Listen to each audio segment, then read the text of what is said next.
નમસ્કાર વિદ્યાર્થી મિત્રો, એસએન વિદ્યાલય દ્વારા શરૂ કરેલા ઈ લર્નિંગ પ્રોગ્રામમાં તમારું હાર્દિક સ્વાગત છે। નવું એક ચેપ્ટર આપણે શરૂ કર્યું છે અને એના બે વિડીયોમાં મેં તમને એક તો કોસેલ લુઈસનો અભિગમ અને લુઈસ એનું બિંદુ નિરૂપણ આવા બે ટોપિકની વાત કરવી અથવા તો અષ્ટકનો નિયમ।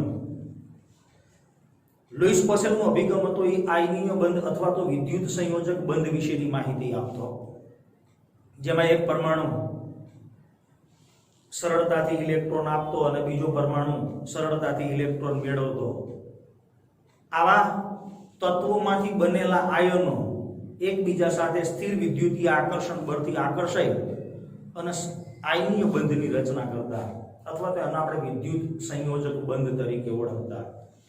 એક આવા કોસેલ લુઈસના આયનીય બંધ માટેના સિદ્ધાંતની આપણે વાત કરી અને બીજી વાત સહસંયોજક બંધની અંદર રહેલા પરમાણુઓ પોતાનું સ્થાયી અષ્ટક જાળવી રાખવાનો પ્રયાસ કરે છે અને એના માટે થઈ અને લુઈસના સિદ્ધાંતની આપણે વાત કરી। તો લુઈસ નામના વૈજ્ઞાનિકે જે સહસંયોજક સંયોજનો છે આવા સહસંયોજક સંયોજનોની અંદર કયા પરમાણુને મધ્યની અંદર ગોઠવવો,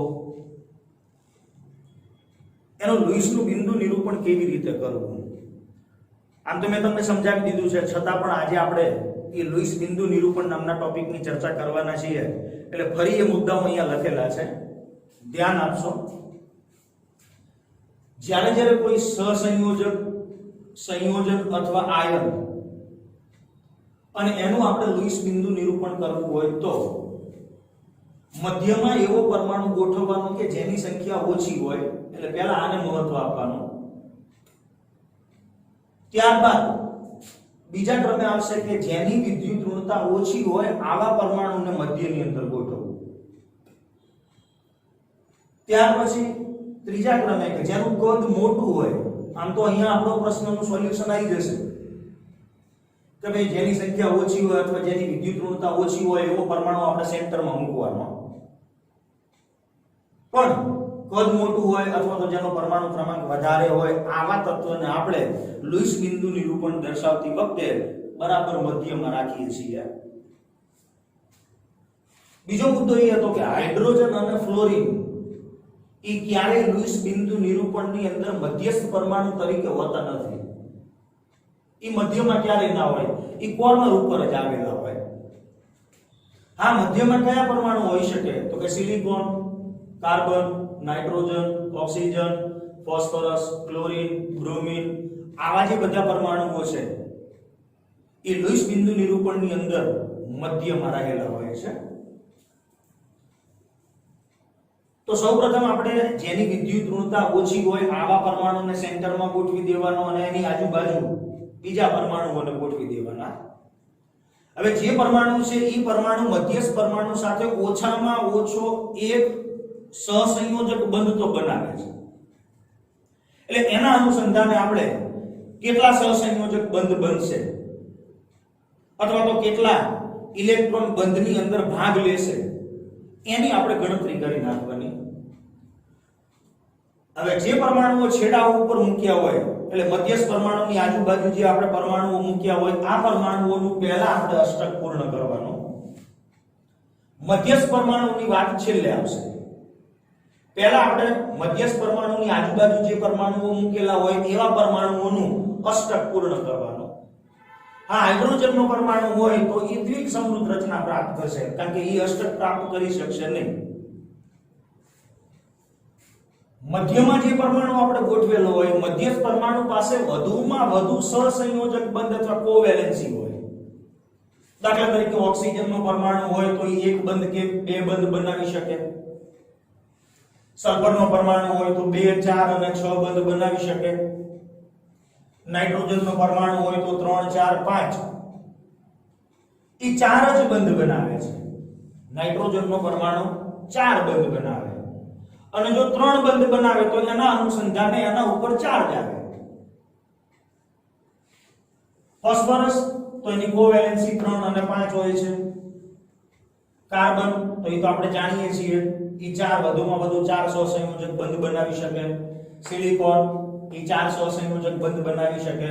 ક્લોરીન એ 3 5 7 આવી જુદી જુદી કોવેલેન્સી ધરાવતો હોય છે। તો આ બાબત પણ આપણે ધ્યાનમાં રાખવાની છે। નાઇટ્રોજન 4 કરતા વધારે બંધ ક્યારે બનાવતો નથી।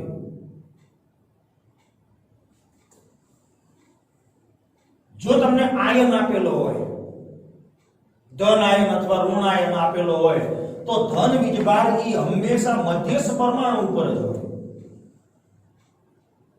અને જો ઋણ આયન આપેલો હોય તો ઋણ ભાર રહ્યો ઈ મધ્યસ્થ પરમાણુની આજુબાજુ જે પરમાણુઓ ગોઠવે ઈ પરમાણુઓ ઉપર આવેલો હોય। એટલે આ બાબત પણ ધ્યાન રાખવાની કે ધન વીજભાર ઈ મધ્યસ્થ પરમાણુ ઉપર હોય, જ્યારે ઋણ ભાર ઈ મધ્યસ્થ પરમાણુની આજુબાજુ કોર્નર ઉપર આપણે જે પરમાણુઓ ગોઠવેલા છે ઈ પરમાણુઓ ઉપર ઋણ ભાર આવેલો હોય।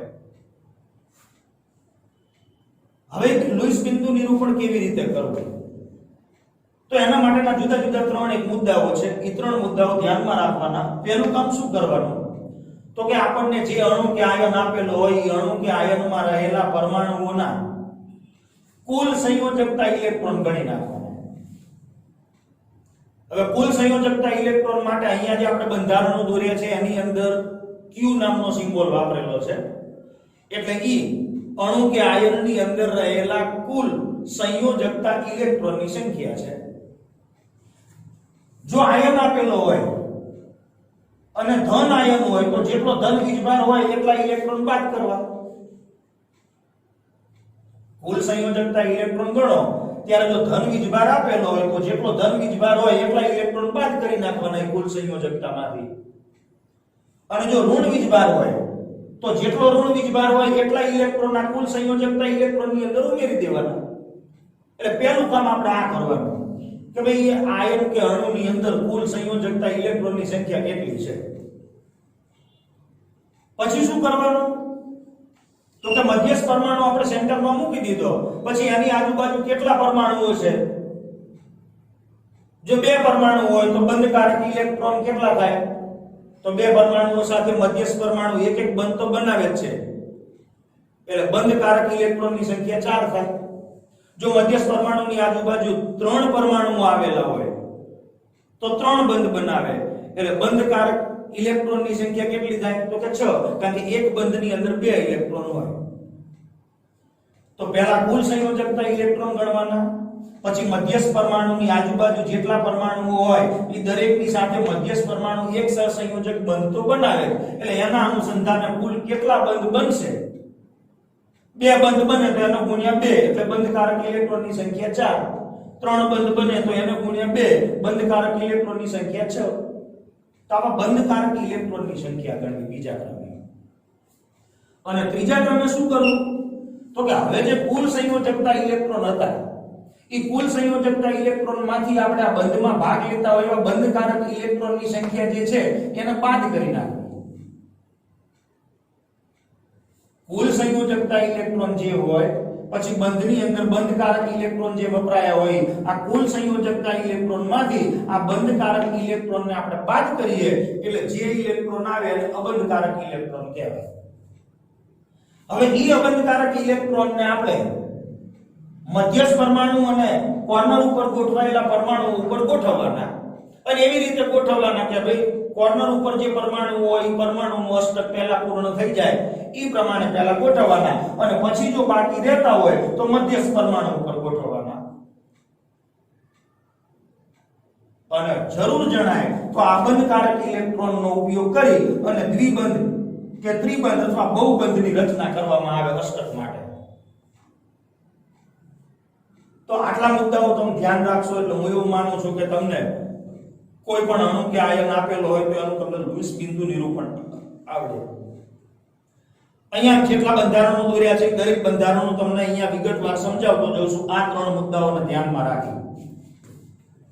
દાખલા તરીકે પહેલું ઉદાહરણ આપ્યું છે કે H3O+, તો H3O+ ની અંદર કુલ સંયોજકતા ઇલેક્ટ્રોન આપણે ગણી લઈએ તો કે હાઇડ્રોજન પરમાણુમાં સંયોજકતા ઇલેક્ટ્રોન 1 હોય એટલે આવા 3 હાઇડ્રોજનના 3, ઓક્સિજન પરમાણુ ક્રમાંક 8 એટલે 2 અને 6 એટલે સંયોજકતા ઇલેક્ટ્રોન 6 એના 3 હાઇડ્રોજનના 9 અને ઉપર પ્લસ ચાર્જ છે તો પ્લસ હોય તો એ બાદ કરવાનો એટલે કુલ સંયોજકતા ઇલેક્ટ્રોનની સંખ્યા 8 થઈ। હવે આમાં મધ્યસ્થ પરમાણુ કોણ હશે? તો કે ઓક્સિજન. તો ઓક્સિજનનો પરમાણુ જેની સંખ્યા ઓછી હોય એવો પરમાણુ સેન્ટરમાં મૂકી દેવાનો. ઓક્સિજનનો પરમાણુ સેન્ટરમાં મૂકો એટલે એની આજુબાજુ 3 હાઇડ્રોજનના પરમાણુ ગોઠવો. દરેક ઓછામાં ઓછો એક બંધ તો બનાવે એટલે 3 બંધ બને. એટલે બંધકારક ઇલેક્ટ્રોનની સંખ્યા કેટલી થાય? તો કે 6. હવે કુલ સંયોજકતા ઇલેક્ટ્રોનમાંથી આ બંધકારક ઇલેક્ટ્રોનની સંખ્યા બાદ કરો એટલે બાકી રહેલા ઇલેક્ટ્રોન જે અબંધકારક ઇલેક્ટ્રોન ગણાય. તો એવા ઇલેક્ટ્રોનની સંખ્યા 2 છે. અને હવે 2 ઇલેક્ટ્રોનને એવી રીતે ગોઠવવાના કે પહેલા ખૂણાના પરમાણુ હોય એનું અષ્ટક પૂર્ણ થઈ જાય અને ત્યારબાદ મધ્યસ્થ પરમાણુ. તો અહીંયા તો કોર્નર ઉપર જે પરમાણુઓ છે હાઇડ્રોજન છે એની દ્વિસમૃત રચના એના 2 ઇલેક્ટ્રોન તો પૂરા જ છે કારણ કે આ બંધમાં 2 ઇલેક્ટ્રોન છે. ઈ 2 ઓક્સિજનના ગણાય, હાઇડ્રોજનના ગણાય. તો 2 ઇલેક્ટ્રોન હાઇડ્રોજન ઉપર તો ગોઠવવાના થતા જ નથી. ક્યાં ગોઠવવાના? તો કે ઓક્સિજન ઉપર ગોઠવવા પડે કારણ કે આમને તો દ્વિસમૃત રચના છે. ઓક્સિજનને 6 જ ઇલેક્ટ્રોન છે, 1 2 3 બંધના 6 ઇલેક્ટ્રોન અને 2 આ મૂકી દઈએ એટલે અષ્ટક રચના પૂર્ણ થઈ જાય. પ્લસ ચાર્જ હોય તો મેં તમને કીધું છે પ્લસ ચાર્જ હંમેશા મધ્યસ્થ પરમાણુ ઉપર આવે.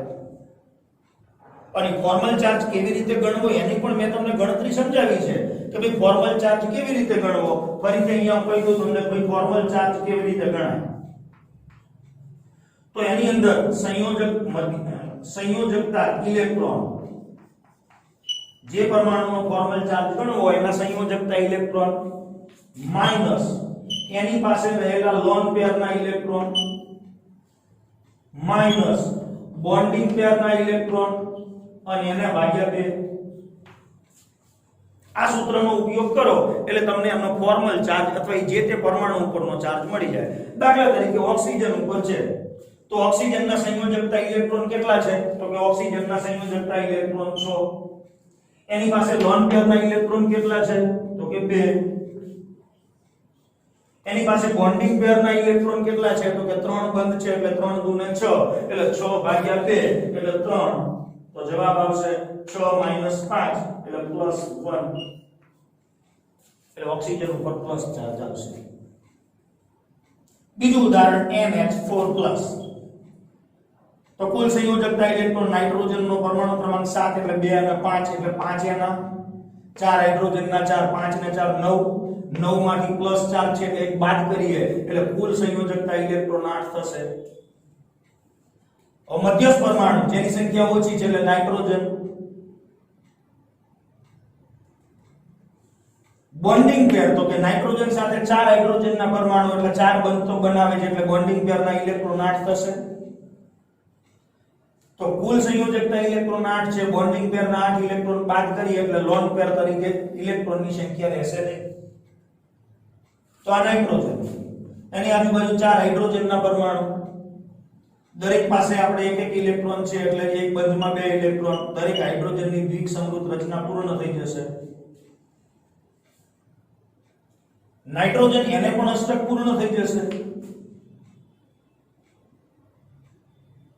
હવે ચાર્જ આવે તો પ્લસ ચાર્જ આવે છે. પ્લસ ચાર્જ તો મધ્યસ્થ પરમાણુ ઉપર હોય. કેવી રીતે ગણાય? તો કે નાઇટ્રોજનના સંયોજકતા ઇલેક્ટ્રોન કેટલા?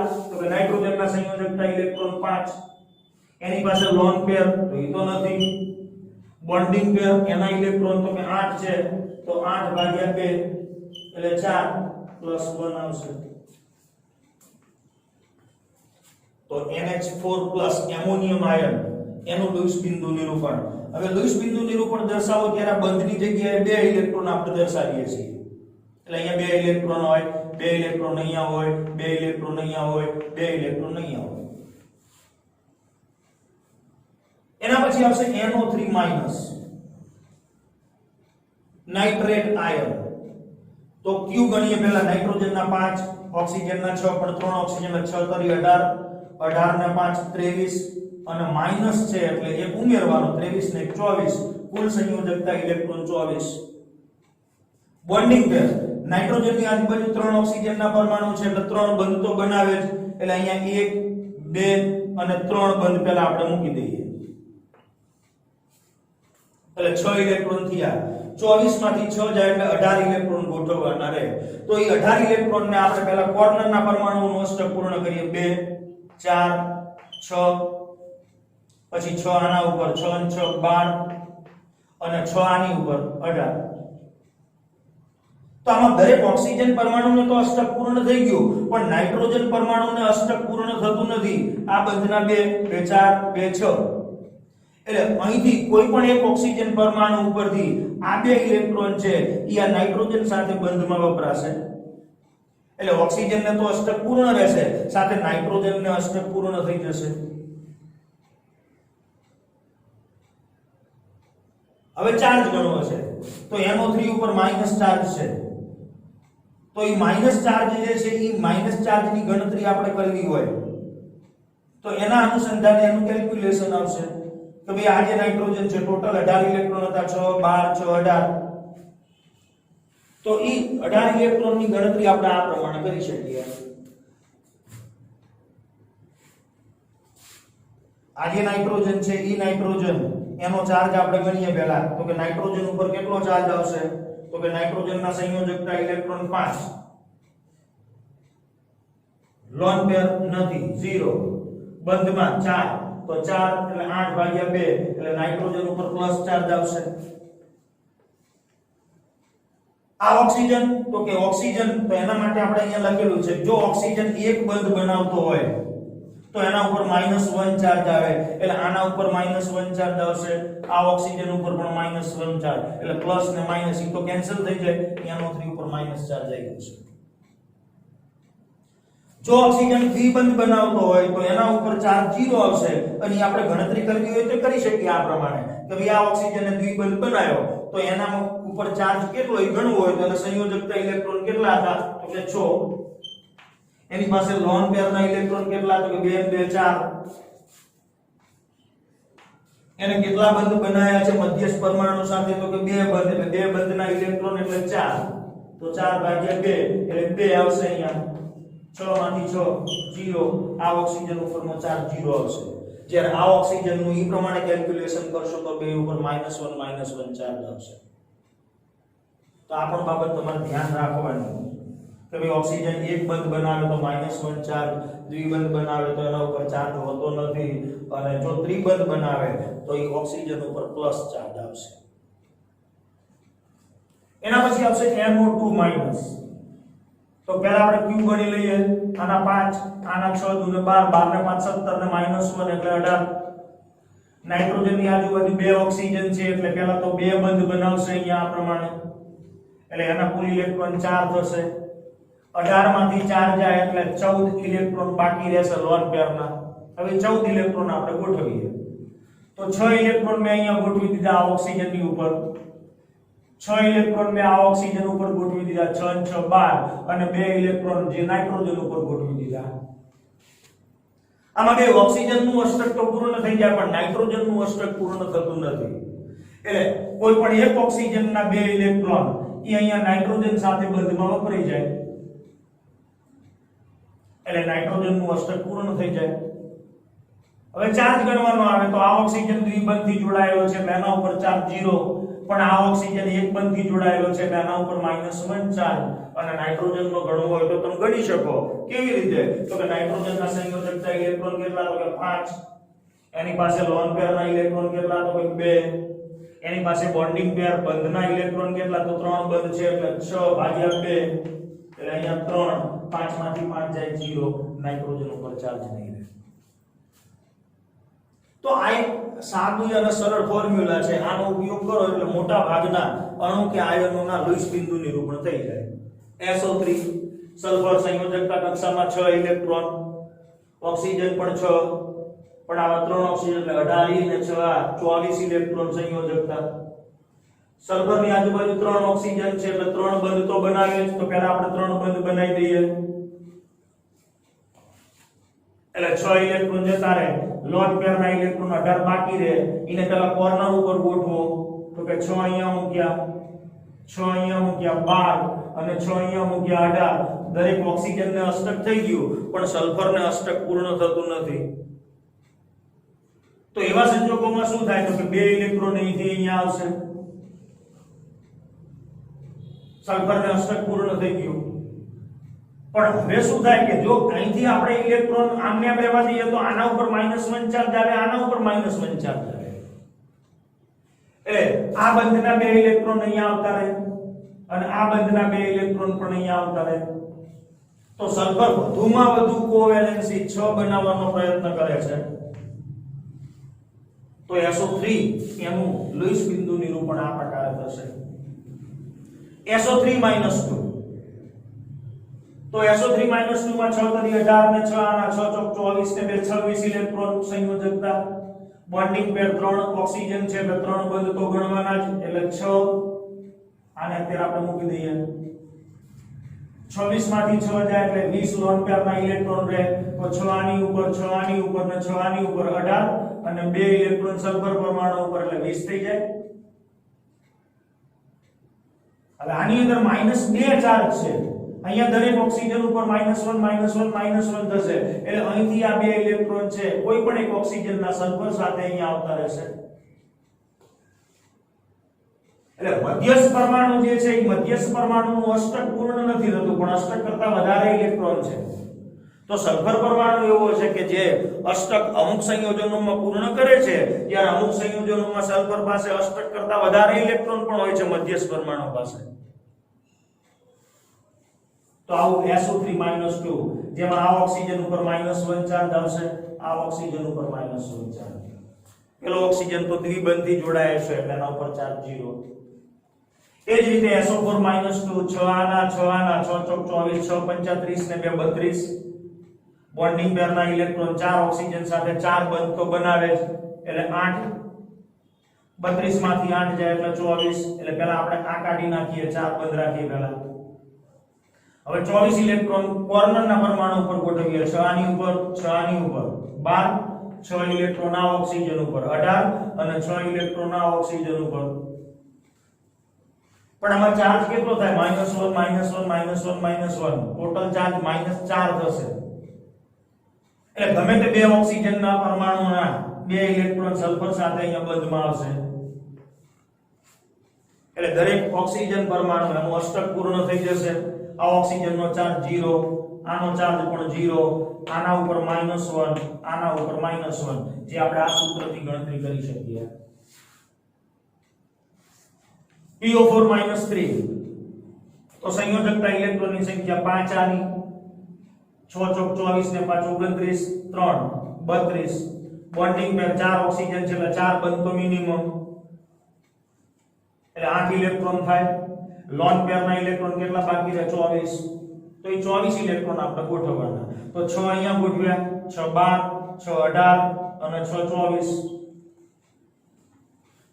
હવે ચાર્જ ગણીએ તો -3 જ ચાર્જ છે, તો દરેક ઓક્સિજન ઉપર -1 થશે, એટલે અહીંથી કોઈ પણ એક ઓક્સિજન આ ફોસ્ફરસ સાથે દ્વિબંધ બનાવશે, એટલે આનો ચાર્જ 0, બાકીના 3 ઓક્સિજન એક બંધથી જોડાયેલા છે એટલે -1 CO3 - 2 તો કાર્બન સંયોજકતા ઇલેક્ટ્રોન 4 6 તરી 18 18 ને 4 22 22 ને 2 24 3 બંધ તો બનાવે જ, એટલે બોન્ડિંગ પેરના ઇલેક્ટ્રોન 6 24 માંથી 6 જાય એટલે લોન પેરના ઇલેક્ટ્રોન 18, તો પહેલા આપણે 3 બંધ બનાવી દઈએ 3 ઓક્સિજન સાથે। હવે બાકીના 18 ઇલેક્ટ્રોનમાં 6 અહીંયા ગોઠવ્યા અષ્ટક માટે, 6 અહીંયા અને 6 અહીંયા, તો દરેક ઓક્સિજનનો અષ્ટક પૂર્ણ થઈ જાય પણ કાર્બનનું અષ્ટક પૂર્ણ થતું નથી, એને 6 જ ઇલેક્ટ્રોન છે, 3 બંધના 6 ઇલેક્ટ્રોન, એટલે કોઈ પણ એક ઓક્સિજન છે એ ઓક્સિજન પરમાણુ પરથી દ્વિબંધા કાર્બન સાથે બંધમાં આવશે, એટલે આનો ચાર્જ આવશે 0, જ્યારે આ બે ઓક્સિજન સિંગલ બંધથી એટલે -1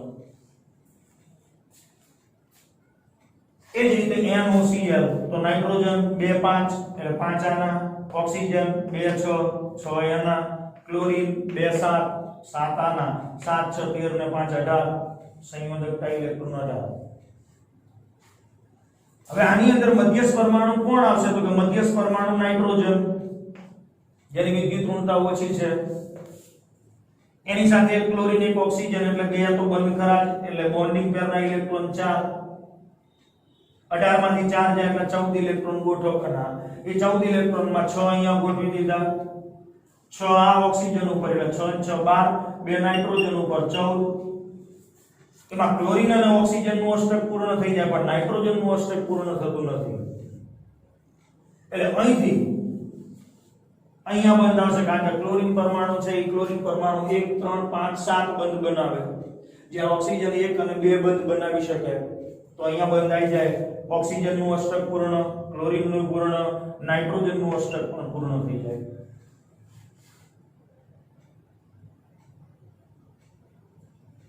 આનો ચાર્જ તો 0. ક્લોરીન સંયોજકતા ઇલેક્ટ્રોન તો કે 7, લોન પેરના ઇલેક્ટ્રોન તો કે 6, બોન્ડિંગ પેરના ઇલેક્ટ્રોન તો કે 2, તો 2 ભાગ્યા 2 7 માંથી 7 0. નાઇટ્રોજનનો ચાર્જ ગણીએ તો નાઇટ્રોજન સંયોજકતા ઇલેક્ટ્રોન કેટલા તો કે 5, એની પાસે લોન પેરના ઇલેક્ટ્રોન કેટલા તો કે 2 અને બોન્ડિંગ પેરના ઇલેક્ટ્રોન તો કે 3 બંધ છે એટલે 6 ભાગ્યા 2 એટલે 3, 5 માંથી 5 0. HClO2 હાઇડ્રોજન 1, ક્લોરીન 7, ઓક્સિજન 6 દુ ને 12, 12 ને 8 20, સંયોજકતા ઇલેક્ટ્રોન 20. મધ્યસ્થ પરમાણુ તો કે એની અંદર ક્લોરીન આવશે. આ ક્લોરીન એની આજુબાજુ 2 ઓક્સિજનના પરમાણુઓ અને એક હાઇડ્રોજનનો પરમાણુ એટલે ટોટલ બંધ બનશે 3. તો 3 બંધ બને એટલે બોન્ડિંગ પેરના ઇલેક્ટ્રોન 6, લોન પેરના 14, એ 14 ગોઠવવાના. તો 6 આની ઉપર, 4 આની ઉપર, 6 અને 4 10. હાઇડ્રોજનની દ્વિસંગત રચના પૂરી છે એટલે બાકી રહેલા 4 ઇલેક્ટ્રોન ક્લોરીન પરમાણુ પર દરેકનું અષ્ટક પૂર્ણ થઈ જશે. હાઇડ્રોજનની દ્વિસંગત રચના. HCl2 તો સલ્ફર 16 એટલે 2 8 6 એટલે 6 આના, 7 આના, 7 દુ 14, 14 ને 6 20, તો Q20. સલ્ફર મધ્યસ્થ પરમાણુ, ક્લોરીનના પરમાણુ કોર્નર ઉપર, બે સાથે એક એક બંધ બને એટલે બોન્ડિંગ પેરના ઇલેક્ટ્રોન 4, 20 માંથી 4 જાય એટલે લોન પેરમાં 16 વધશે. એ 16 માં 6 આ બાજુ ગોઠવીએ, 6 આ બાજુ, બેનું અષ્ટક પૂર્ણ. બાકી વધેલા 4 સલ્ફર ઉપર મૂકી દઈએ, સલ્ફરનું અષ્ટક પણ પૂર્ણ. H3PO4 હાઇડ્રોજન 1 એટલે 3 હાઇડ્રોજનના 3 સંયોજકતા ઇલેક્ટ્રોન, ફોસ્ફરસના 5, ઓક્સિજનના 6, 6 ચોક ને 24, 24 ને 36 ને 2 32. મધ્યસ્થ પરમાણુ ફોસ્ફરસ સંખ્યાની દ્રષ્ટિએ ગણો તો ફોસ્ફરસનો પરમાણુ મધ્યમાં આવશે, એની આજુબાજુ 4 ઓક્સિજનના પરમાણુ અને દરેક ઓક્સિજન સાથે હાઇડ્રોજન એટલે 4 બંધ E અને 3 હાઇડ્રોજનના એટલે 7, એટલે 7 દુ ને 14 બોન્ડિંગ પેરના ઇલેક્ટ્રોન, લોન પેરના ઇલેક્ટ્રોન 32 માંથી 14 જાય એટલે 18. એ 18 ઇલેક્ટ્રોન આપણે ગોઠવવાના. તો 18 ઇલેક્ટ્રોનમાં 6 ઇલેક્ટ્રોન પહેલા આપણે આ ઓક્સિજન ઉપર મૂક્યા અષ્ટક માટે, 4 ઇલેક્ટ્રોન આની ઉપર મૂક્યા અષ્ટક માટે કારણ કે બે બાજુ એક એક બંધ તો છે. 6 અને 4 10, આની પાસે પણ 4 14, 14 ને 4 આની પાસે 18. દરેક ઓક્સિજન ને અષ્ટક પૂર્ણ છે, ફોસ્ફરસ ને અષ્ટક પૂર્ણ છે, પણ આની અંદર આ ઓક્સિજન ઉપર -1 ચાર્જ આવે કારણ કે સિંગલ બંધથી જોડાયેલો છે.